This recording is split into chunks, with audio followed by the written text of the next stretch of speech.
नमस्कार दोस्तों, welcome to Sandeep law consultancy.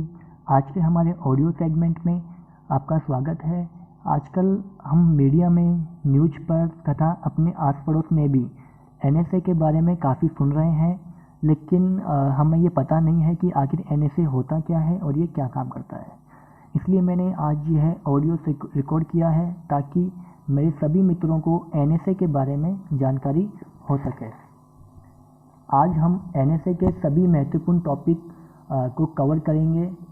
तो सबसे पहले हम यह जान लेते हैं कि आखिर एनएसए होता क्या है और यह क्या काम करता है।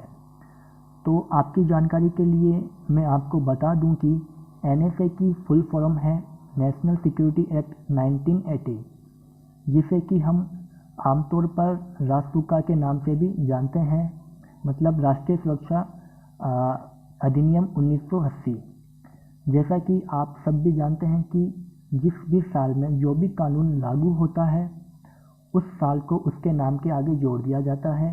जैसे कि राष्ट्रीय सुरक्षा अधिनियम 1980 में लागू हुआ था, तो इसको राष्ट्रीय सुरक्षा अधिनियम 1980 नाम दिया गया है।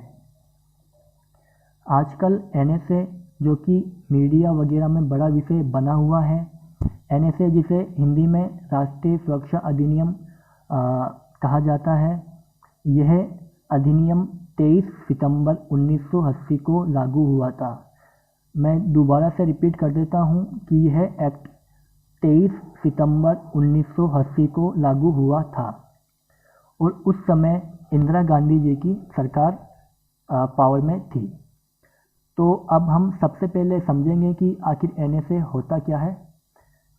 देखिए, जब भी हमारे समाज में, राष्ट्र में कोई भी ऐसी क्रिटिकल कंडीशन बन जाती है जहां पर समाज को सेफ्टी और सिक्योरिटी प्रोवाइड कराना सरकार की एक महत्वपूर्ण जिम्मेदारी हो जाती है।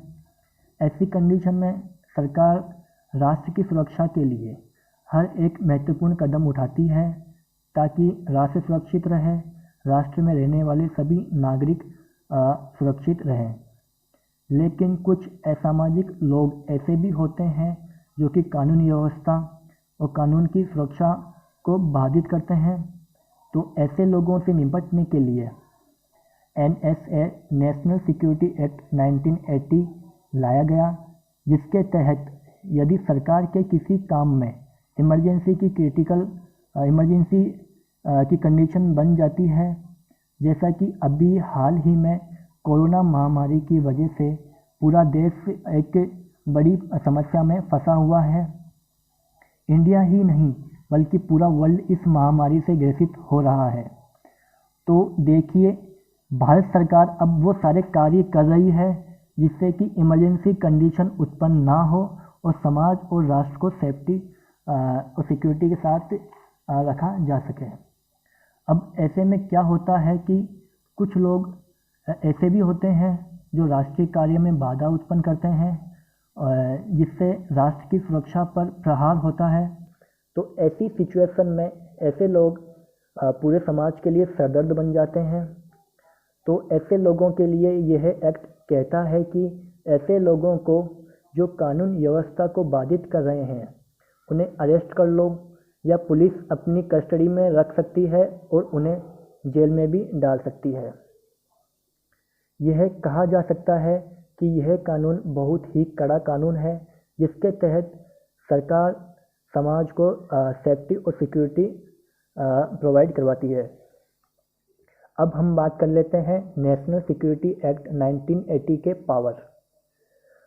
तो मैं आपको बता दूं कि एनएसए स्टेट गवर्नमेंट और सेंट्रल गवर्नमेंट को पावर देती है, और इसी के साथ में डिस्ट्रिक्ट मजिस्ट्रेट को भी यह पावर देती है कि वह किसी भी ऐसे व्यक्ति जो संदिग्ध हैं, जो राष्ट्रीय कार्य में बाधा बने हुए हैं, उन्हें बिना किसी अरेस्ट वारंट के गिरफ्तार कर सकती है और जेल में डलवा सकती है। अब मान लीजिए कि पुलिस ने डिस्ट्रिक्ट मजिस्ट्रेट के ऑर्डर पर किसी को अरेस्ट कर लिया है, तो यह उसकी ड्यूटी है कि वह इसकी सूचना अपने स्टेट गवर्नमेंट को दे और बताए कि हमने इस कारण से इतने लोगों को अरेस्ट किया है।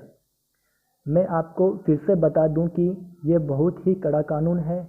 क्योंकि इसके अंतर्गत ऐसे व्यक्ति जो राष्ट्रीय सुरक्षा में अड़चन बन रहे हैं, उनका विरोध कर रहे हैं, उन्हें police, state government, central government, district magistrate बिना कोई कारण बताए, बिना किसी अरेस्ट वारंट के गिरफ्तार कर सकते हैं और जेल में डाल सकते हैं, जिसकी समय अवधि मिनिमम 10 दिन और मैक्सिमम 12 महीने तक भी हो सकती है।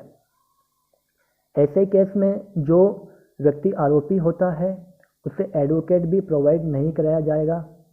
यह एक्ट इंडियन कॉन्स्टिट्यूशन के आर्टिकल 22 का उल्लंघन करता हुआ प्रतीत होता है, क्योंकि आर्टिकल 22 के अंतर्गत व्यक्ति को फंडामेंटल राइट्स दिए गए होते हैं, जो कि नेशनल सिक्योरिटी एक्ट पर काम नहीं कर पाते हैं।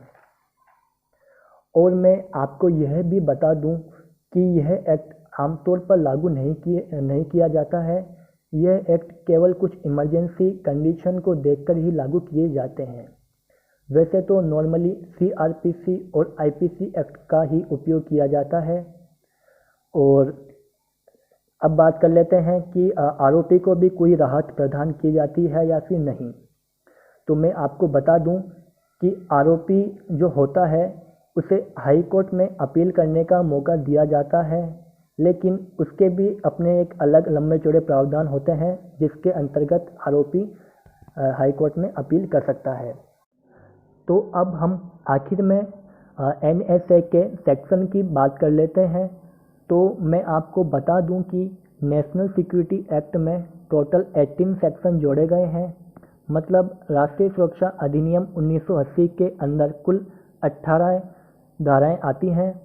इसलिए यह ज़्यादा बड़ा एक्ट नहीं है, काफ़ी छोटा एक्ट है, बट फिर भी काफ़ी मजबूत एक्ट कहा जा सकता है, जिसके तहत सरकार को पावर मिलता है कि वह राष्ट्र की सेफ्टी और सिक्योरिटी के लिए बड़े से बड़ा कदम उठा सके।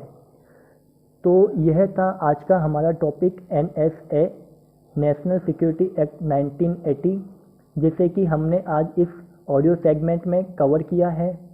मैं उम्मीद करता हूं कि आपको मेरी ये कोशिश पसंद आई होगी, और अगर ये वीडियो आपको पसंद आई है तो इसे लाइक, कमेंट, शेयर और चैनल को सब्सक्राइब करना ना भूलें।